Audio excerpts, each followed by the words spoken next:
Assalamualaikum warahmatullahi wabarakatuh.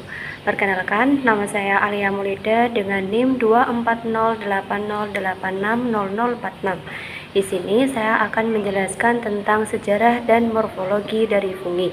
Tanpa berlama lagi, mari kita dengarkan penjelasan berikut ini. Mikologi berasal dari bahasa Yunani yang terdiri dari dua kata, yaitu mices dan logos. Mices yang artinya jamur dan logos yang artinya ilmu atau telaah. Jadi, mikologi yaitu ilmu yang mempelajari mengenai jamur beserta peranannya bagi kehidupan manusia, baik dari segi morfologi maupun habitatnya. Dan bagaimana jamur itu hidup dan apakah jamur itu menjadi patogen, semua itu dipelajari di mikologi. Selanjutnya ada pengertian dari fungi. Pertama-tama, fungi terdapat sekitar 80.000 sampai 120.000 spesies fungi yang telah tercatat. Walaupun spesies yang diperkirakan adalah 1,5 juta, yaitu menurut Houseworth per tahun 2001. Jadi jamur itu banyak banget spesiesnya. Mungkin kita hanya mengenal seperti jamur yang ada pada roti, jamur merang, ataupun jamur-jamur yang sering kita konsumsi saja. Namun ternyata masih banyak spesies yang belum terekspos atau belum kita ketahui. Selanjutnya, fungi bersifat heterotrof. Sama seperti hewan, jadi heterotrof itu tidak bisa menghasilkan makanannya sendiri. Jadi fungi itu masih bergantung pada organisme lain untuk bisa mendapatkan makanannya. Dengan demikian, heterotrof ini membutuhkan senyawa organik kompleks dari hewan ataupun dari tanaman lainnya. Senyawa tersebut yaitu karbon dan nitrogen. Karena kemampuannya tidak dapat menghasilkan makanannya sendiri, maka organisme ini berada pada 3 sekunder ataupun tersier.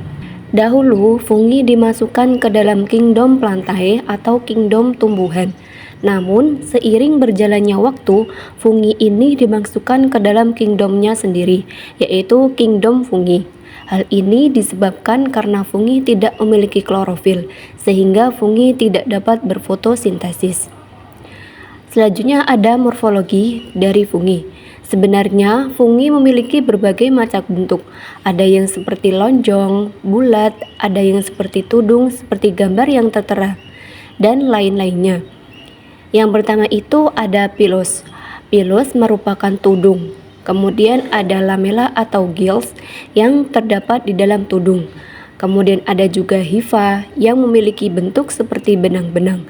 Kemudian ada inti sel yang berada di tengah-tengah. Kemudian ada septa ataupun sekat-sekat seperti ada dinding-dinding di dalamnya. Kemudian itu ada miselium, ada tipe atau tangkai dari buahnya. Kemudian ada cincin atau anulus. Kemudian selanjutnya ada struktur pada fungi.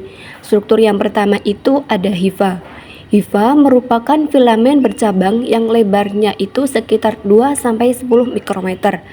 Hifa terbagi menjadi dua, yaitu hifa bersekat ataupun hifa tak bersekat, atau disebut juga dengan septa. Kemudian selanjutnya ada spora.